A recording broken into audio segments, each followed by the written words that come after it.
সুন্দর ঝরঝরে রোদেলা একটা সকাল পেলে মনটাও কিন্তু ফ্রেশ ফ্রেশ লাগে। আজকে অনেক সকালে ঘুম থেকে উঠে পড়েছি, রাত্রিতে খেলা দেখার পর কেন জানি ঘুম হয়নি। তো আজকে অনেক সকালে ঘুম থেকে উঠে পড়েছি, যদিও আমার সেভাবে বাইরে সকালে হাঁটা হয় না। তো আজকে আমি ভাবলাম যে এত সকালে যখন উঠে পড়েছি একটু রাস্তা দিয়ে হেঁটে আসি। তো একদম মার বাড়ি বরাবর একটু হেঁটে এলাম। আর বাড়ির পাশে বেগুন গাছে দেখছি অনেকগুলো বেগুন ধরে আছে। এই বেগুন গাছগুলো কিন্তু পুরাতন হয়ে গেছে, তবুও একটা দুটো করে বেগুন হতেই আছে। সার বিষ মুক্ত গাছ, যার জন্য আমি কাটি না, যে যখন হচ্ছে একটা দুটো করে হতে থাক, আগে কাটবো না। তারপর চলে এসেছি রান্নাঘরে।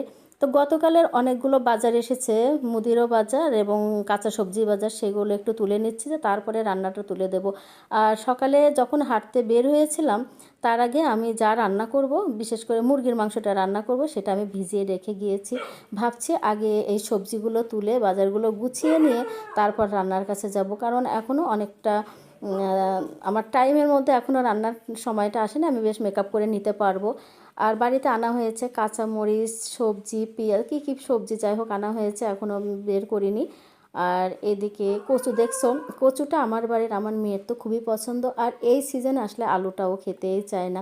আর আলুটা কিন্তু ভালো লাগে না, আস্তে আস্তে আলুর স্বাদটা কেমন মিষ্টি মিষ্টি হয়ে যায়। আলুর তরকারি না, তরকারিতে আলু না হলে ভালো লাগেও না, তবে আবার আলুর চাইতে কচুটাই বেশি ভালো লাগে। কাঁচামরিচটা বিশেষ করে বাজার আসলে মেয়েই সবসময় বেছে দেয়, কিন্তু ওর একটু পড়ার চাপ জন্য ওকে আর বললাম না। ভাবলাম যে এই সুযোগে আমি একটু বেছে ফ্রিজে তুলে রাখি। কাঁচামরিচের এই বোটা ছাড়ানোটা আমার খুবই বিরক্তকর লাগে, তবে রেখে দিলে আবার শুকিয়ে যাবে বাহিরে। তাই ভাবছি একবারে কষ্ট হলেও বেছে তুলে রাখি। আর আজকে কী রান্না করছি সেটা দেখো।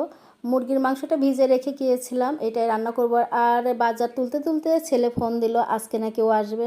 আর আমার ছেলে মাছ মাংস খাওয়ার মধ্যে মুরগিটাই একটু খায়, আর সব মাছ খায় না, চিংড়ি ছাড়া। ইলিশ মাছ খেলেও পেটির এক পিস খাবে। ওর বিশেষ করে এই চিকেনটাই বেশি পছন্দ। মুরগির মাংসটা বেশিরভাগ রোস্ট এবং টক দই লেবু দিয়ে রান্না করলেও বেশি পছন্দ করে।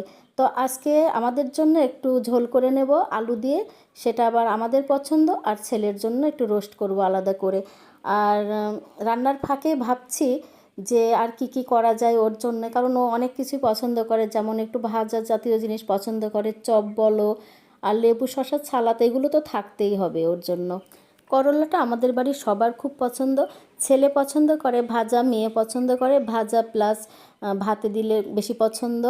আমারও ভাতেটাই বেশি পছন্দ লাগে। আর চাল কুমড়ার কিছু চপ করে নিলাম, আর কিছু ব্যাটার রেখে দিলাম, ছেলে আসলে গরম গরম ভেজে দেব। আর এই যে সবজির খোসাগুলো দেখছো, এগুলো আমি গাছে দিই। সবজির খোসাগুলো কখনো আমি ফেলে দিই না, 2-3 দিন এক জায়গায় রেখে তারপরে প্রতিটা গাছে আমি দিয়ে দিই। আর এভাবে আমি প্রত্যেকটা গাছে এই সারটা ব্যবহার করি। ভিডিওটা কেমন লাগলো অবশ্যই জানাবে।